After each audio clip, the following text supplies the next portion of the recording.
राज्यपाल द्वारा उद्घाटित पारादीप महाविद्यालय सुवर्ण जयंती।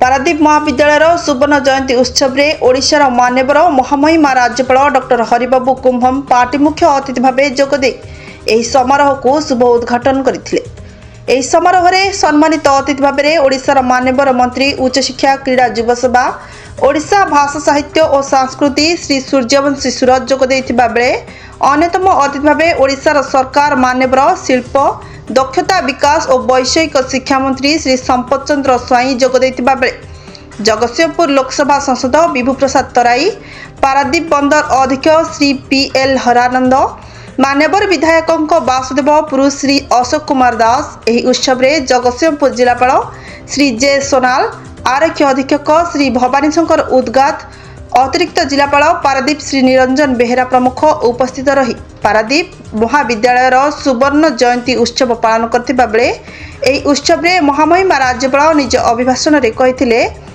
शिक्षा हेउछि सेही मूलदुआ जहा उपरे एक विकसित आत्मनिर्भरशील राष्ट्र निर्माण होता है।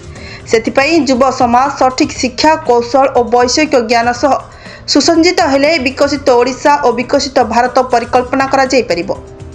ओडिशार शिक्षा मंत्री निज अभिभाषण में युव समाज पई शिक्षार गुरुत्व देथिबा बेले शिल्प मंत्री निज अभिभाषण में ओडिया अस्मिता को प्राधान्य दिया आवश्यक बोली कहिथिले।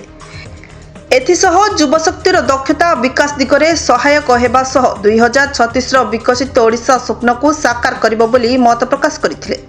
एही स्वर्णिम अवसर में मान्यवर सांसद निज अभिभाषण में युव प्रतिभा विकास रे जिला तथा राज्यर सर्वांगीन उन्नति संभव हो पारिबो बोली मध्य कहिथिले। जगतसिंहपुर जिलार जिला प्रतिनिधि संग्राम केशरी बेहेरा रिपोर्ट श्रीक्षेत्र लाइव।